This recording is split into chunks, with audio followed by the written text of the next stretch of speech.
Akkam jirtu hordoftoonni YouTube channel kiyyaa baga nagaan dhuftanii an Dr. Boocaalatee egaa xinnoo gidduudhaan toora YouTube kanarraa badeen ture sababa garaagaraatiif xinnoo toorarraa fagaanne nuuf galchaa arra kanan deebi'ee dhufeef gaafii karaa keessatti namoonni hedduun gaafachaa turan waa'ee halitoosisii yookaan immoo foolii badaa afaanii irratti gaafileen gaafatamaa turan hedduu ture karaa Telegiraamii karaa TikTok fi akkasuma inboxii karaa fuula Facebook kiyyaatiin irree gaafiin kun gaafatamaa waan tureef har'a mata duree kanarratti maalifan gadi fageenyaan barumsa tokko viidiyoo tokko irratti hojjedhudhe barumsa kana qabadhee dhufeen jira kanaafuu isinis hangadhuma sagantaa keenyatti nu wajjin tura warri YouTube chaanaalii keenya haaraa taatan immoo YouTube chaanaalii keenya subscribe gochuudhaan maatii nuuf ta'a jechaa kallattumaan gara mata duree har'a qabadhee dhufeettan isin dabarsaa egaa halitoosisii yookaan immoo bad breath yookaan immoo foolii badaa afaanii jechuun kunumtuu maaltu namatti fidaa akkasumas immoo akkamittiin mana keenyatti of deeggarra akkamittiin ofirraa irree balleessuuf yaalii goonaa fi yoom immoo mana yaalarree deemuu qabnaa kan jedhu irratti kan nuti xiyyeeffannee isin barsiisnu har'a egaa halitoosisii jechuun yookaan immoo foolii badaa afaanii jechuun akkuma maqaasaa namni tokko gaafa fooliin afaansaa haala baramaa hin taaneen foolii badaa yeroo agarsiisudha. Foolii badaa afaanii kun yeroo baay'ee namni sun ofirratti salphaatti beekuu dhiisuu danda'a. Darbee immoo yoo baay'ee kan sirriitti fooliin badaa afaanii sun baay'ee kan jibbisiisu ta'e haalli itti namni sun ofii isaatiin illee ofirratti beekuu hin jira jechuudha. Haa ta'uti garuu foolii badaa afaanii kana baay'inaan namatu arga malee abbaan sun ofirratti hin argu isuma baruufillee haalli tokko harka ofii fayyadamuu duuba harka ofii fayyadamuu lammaffaa immoo hiriyaa ofiillee gaafachuun ni danda'ama jechuudha. Kana haala kanaan baramuu danda'a. Egaa haa ta'u malee garuu halitoosisii yookaan immoo foolii badaa afaanii kun baay'ee koomaniidha jechuudha. Rakkoo baay'ee koomanii ta'edha. Hawaasa keenya keessatti naannoo 25% kan ta'u rakkoo kana ni qaba jechuudha. Naannoo 25% jechuun fakkeenya nama 100 keessaa namni 25 rakkoo foolii afaan badaa kana ni qaba jedhameeti yaadamaa jechuudha qorannoon adda addaa akka agarsiisutti. Egaa waan kana maaltu namatti fidaa kan jedhutti immoo gaafa ceenu wanta hedduutu namatti fida foolii badaa afaanii kana waan hedduutu namatti fida waan isa namatti fidu kanas bakka lamatti qoodamee ilaalamaa kan keessoo afaanii fi funyaanitirraa namatti dhufuu fi keessoo afaanii funyaanitirraa ala yookaan immoo systemic disease yookaan dhukkuboota rakkoo dhukkuboota biraatiin yookaan rakkoo dhukkuboota bakka biraatitti jiruun kan namatti dhufu jedhamee haala lamaan irra haallitti qoodamuun jira. Haa ta'uti garuu foolii afaanii badaa kana kan fidu parsantii naannoo 90 keessatti rakkoodhuma toora afaanii fi funyaanii jiru kanarraa kan maddiidha jechuudha. Egaa achi keessaa waan namatti fidu keessaa inni ijoon poor oral hygiene yookaan immoo qulqullina afaanii hir'ate yookaan afaan keessa qulqullinni yoo hir'ate yookaan poor oral hygiene inni jedhamu sababa ijoodha jechuudha. Egaa namni kamiyyuu nyaata yeroo ka'u nyaanni gosa kamuu haa ta'u fakkeenyaa afaasaa keessatti gaafa otoo nyaanni sun nyaati xixiqqaan gaafa hafu baakteeriyaadhaaf mana ta'a jechuudha. Akka mana jireenyatitti baakteeriyaan waan itti fayyadamuufu achirra taa'etti salfarii produce godha jechuudha. Salfariin akka uumuu gaafa godhu salfarii sun immoo foolii afaan keenyaa geeddaraa jechuudha. Kanaaf sababni ijoon poor oral hygiene yookaan immoo qulqullina afaanii hir'atee jechuudha. Egaa ammas sababni biraan immoo afaanuma keessa ta'ee sababni biraan foolii afaanii geeddaru goggoguu afaanii yookaan immoo dry mouth jedhamudha. Goggoguun afaanii kun egaa sababoota garaagaraatiin ta'uu danda'a. Tokko sababa dhukkubaatiin illee ta'uu danda'a. Dhukkuboonni tokko waan akka dhukkuba seeroftaamiyaa jedhamu goggoguu afaanii kana ni fida jechuudha. Ammas immoo amalli nama tokko fakkeenya nama tokko gaafa rafurree haalli inni afaan isaatiin arganu ni jira. Afaan isaatiin gaafa arganu namni afaan isaa ni goggogaa.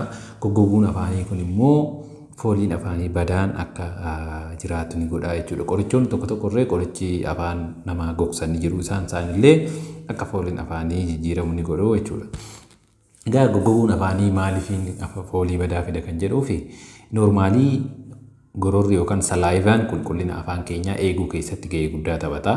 Qulqullina afaan keenyaa ni eegaa jechuudha. Nyaatota adda addaa waan xixiqqaa adda addaa afaan keenya keessa jirurree qulqulleessee akka liqinfamuu kan tufamu waan godhuufu qulqullina afaan keenyaa eeguu keessatti gororri yookaan salaayivaan gahee guddaa taphata jechuudha. Gaafa afaan goggogu faayidaan kun waan hafuufuu fooliin afaan nama sanii foolii badaa ta'a jechuudha. Kanaaf inni biraan guggunguu afaaniiti jechuudha. Sababni inni biraan ginjibaayitii yookaan immoo rakkoo irga infekshinii irga ilkaaniiti. Infekshinii irga ilkaanii kunis gaa sababootuma rakkoo keessoo afaanii ta'ee kan irga miidhu yeroo ta'u inni kunillee dhukkubbiidha jechuudha. Sunis foolii afaanii ni balleessaa jechuudha. Inni biraan infekshinii keessoo funyaanii fi qaawwota naannoo funyaanitti argaman saayinus sinusaayitisi inda paaraasinusaayitisi jedhaman hin jiru. Isaan kunillee gaafa jiraatan fooliin afaan nama tokkoo ni geeddaramaa jechuudha. Inni biraan kaa parsantii kurnan duratti hin jedhisan keessatti dhukkuboota adda addaa kan afaaniin ala ta'an systemic disease warra jedhaman kan akka dhukkuba kalee, kan akka dhukkuba tiruu, kan akka dhukkuba sukkaaraa akkasumas immoo dhiitowwan adda addaa kan mormaa olitti argaman head and neck tumors yookaan immoo dhiitowwan yookaan kaansariiwwan garaagaraa kan mormaa fi mataa keessatti uumamuu danda'an hedduun isaanii foolii afaanii kana badaa akka ta'an ni godhu jechuudha. So gaa kunniin yoo sababoota cause of bad odor yookaan immoo halitoosii yeroo ta'an maaltu godhamuu qaba? Furmaanni maalii kan jedhutti ceena amma maaltu godhamuu qaba? Tokkoffaa akkuma dura isiniin jedhe parsantii guddaan namaa dhukkuba kana qabanii poor oral hygiene yookaan immoo qulqullina dhabuu afaanii waan ta'eef namni kamiyyuu nyaatan booda at least yoo xiqqaate guyyaatti yeroo lama ilkaan isaa argachuu qaba jechuudha. Yoo xiqqaate yeroo lama ilkaan isaa argachuu qaba ganamaa fi galgala nyaata booda jechuudha.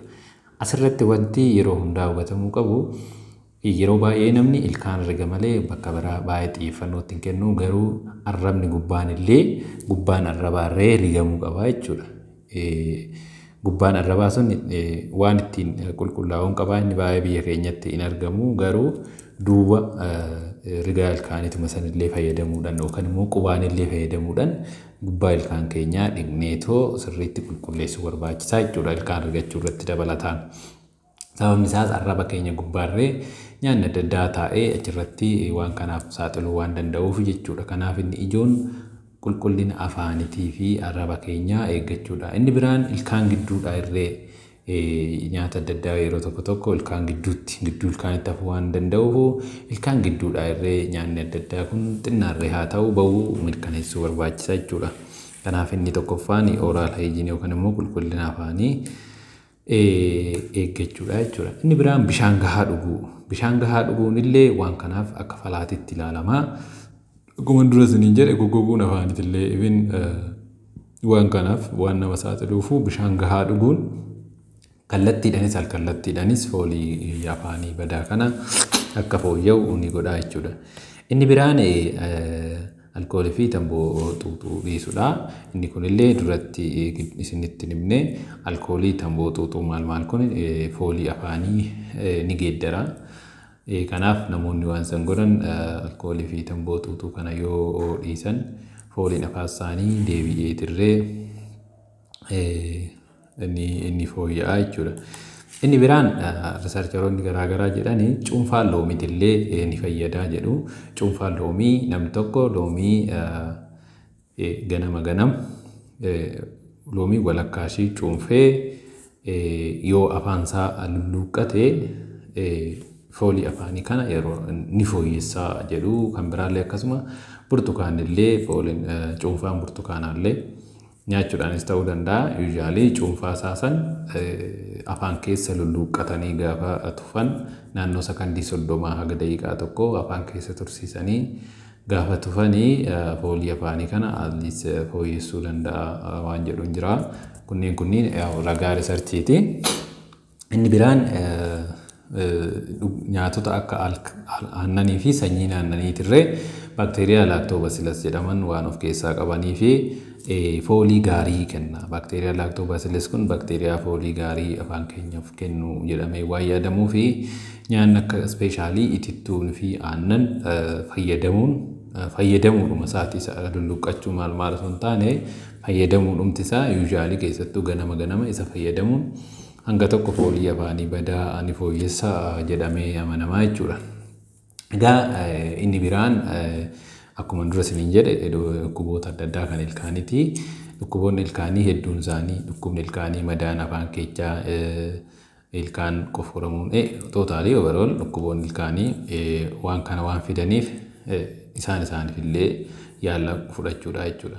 Kanaaf gaa an olitti jenne suni of eeggannoo manatti of gargaaru gaafa ta'u an amma jedhamu fakkeenyaa dhukkuba ilkaaniitiin wal qabatee rakkoo ilkaaniitiin kan wal qabatu ta'e isa san immoo yaalamuu barbaachisaa jechuudha. Akkasumas dhukkuboota biraa systemic illness kan akka duratti jedhee dhukkuba tiruu, dhukkuba galee, dhukkubni sukkaaraa maal kunoo jiraatan isaan illee foolii afaanii ni geeddaruu yeroo akkasii immoo isaaniif yaalamuu barbaachisaa jechuudha. Isaaniif yaalamuu barbaachisaa jechuudha. Innaa garuu overall koozin foolii afaanii geeddaramu inni ijoon akkan dura jedhe maddisaa afaanuma keessa waan ta'eef irra caalaa toora qulqullina afaanii sanarratti xiyyeeffachuun oral hygiene sanarratti xiyyeeffachuun rakkoo nama baay'ee kan ta'e rakkoo halitoosii yookaan immoo foolii badaa afaanii kana ni fooyyessaa waan ta'eef irra caalaa xiyyeeffannoon isarratti yaa ta'u yommuu rakkoon biraa an amma jenne kun jiraate isa saniif yaala argachuun ni danda'ama. Egaa har'a mata dureen qabadhee dhufe kanuma tarii yaala garaagaraa yoo barbaachisaa ta'e yaalota hordoffii dhukkuba sukkaaraa yaala fi hordoffii dhukkuba kalee garaagaraa akkasumas immoo dhukkuboota waliigalaa garaagaraa biraatiif yaala yoo barbaadan as kilinika giddu galeessaa wiirtutti yaalli ni kennama.